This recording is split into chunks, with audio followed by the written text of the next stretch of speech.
Hey, good morning, friends. Mark Holmes here with my buddy Cowboy Joe Boo, as well as Joe Bear in the house.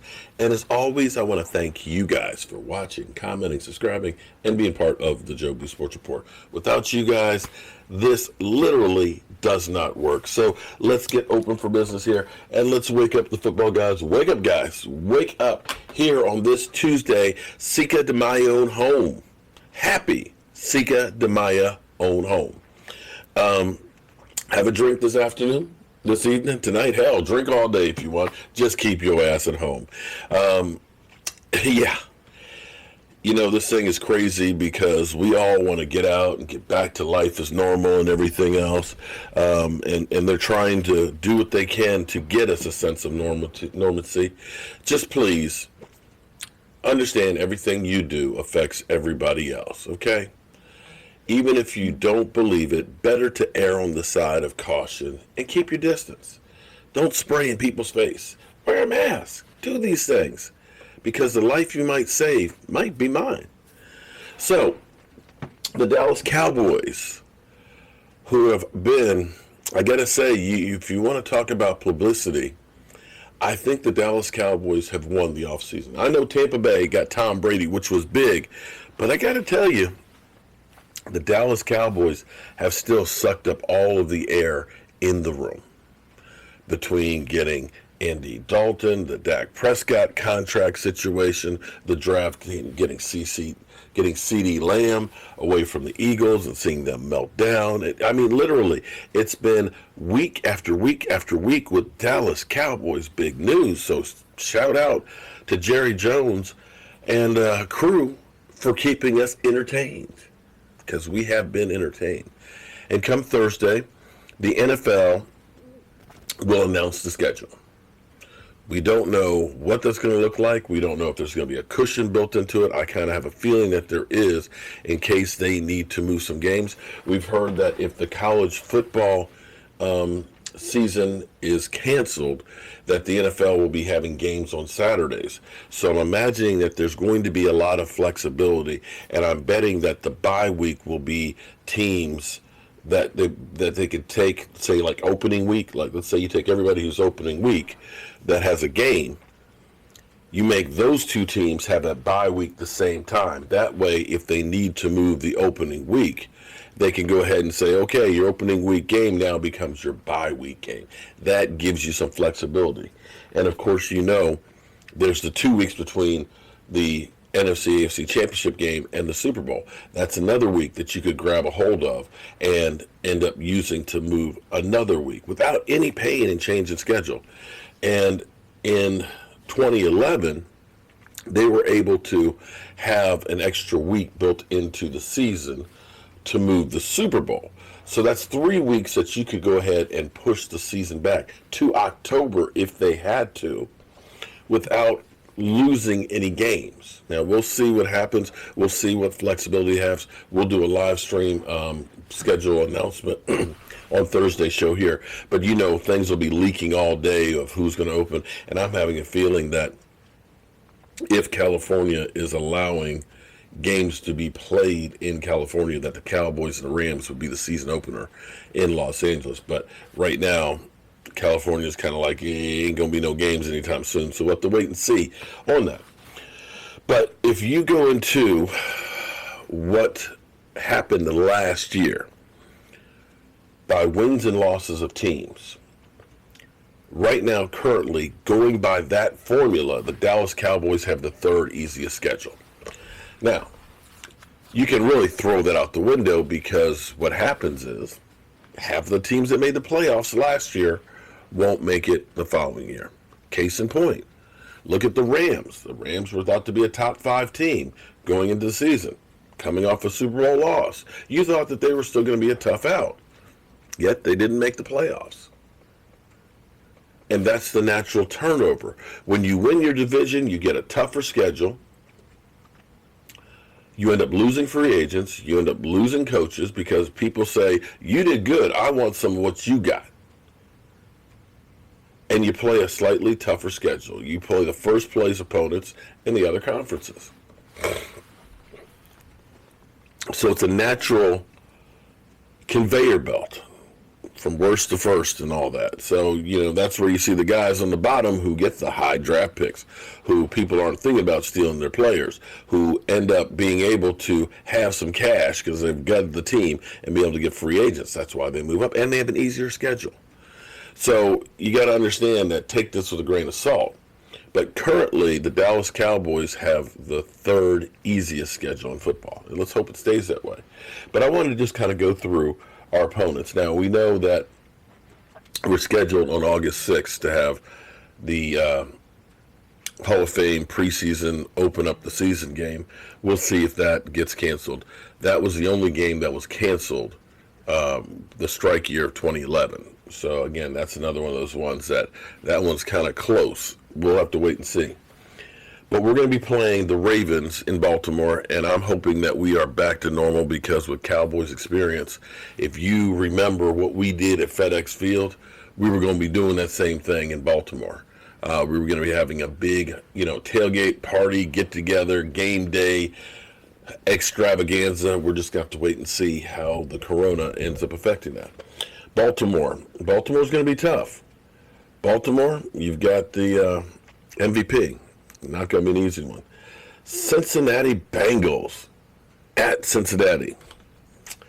Yeah, that shouldn't be too bad. We got the New York stinking Giants, of course, with Danny Dimes, who needs to go to a payday lender and get some cash. Of course, we got the Philadelphia Eagles, where we've won 3 out of the last 4.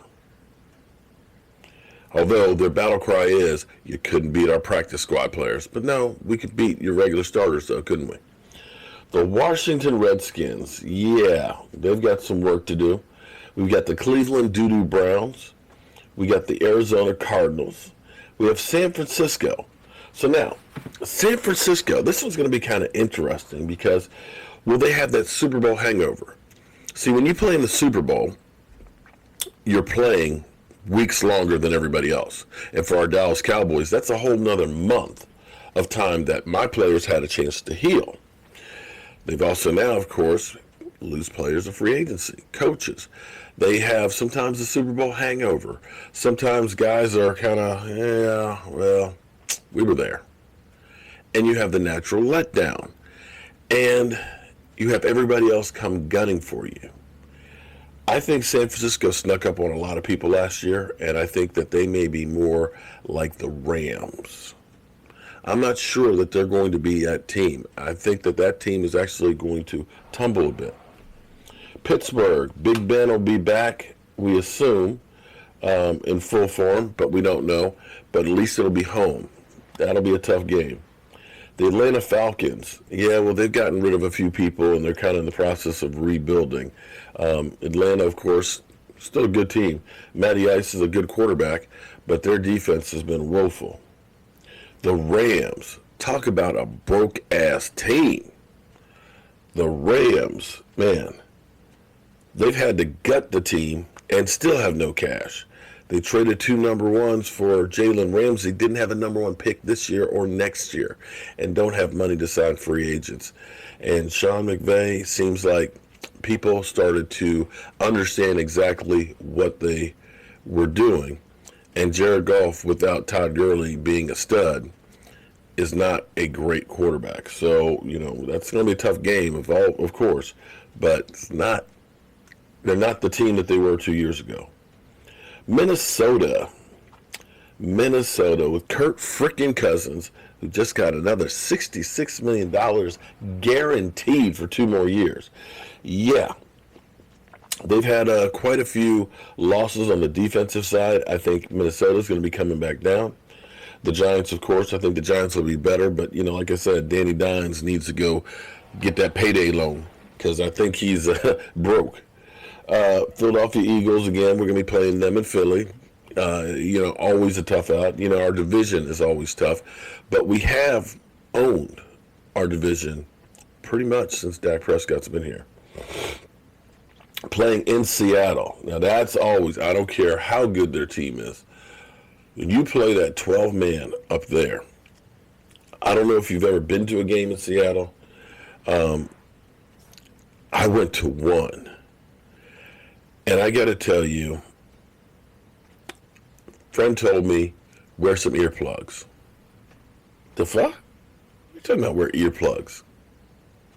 Wear some earplugs.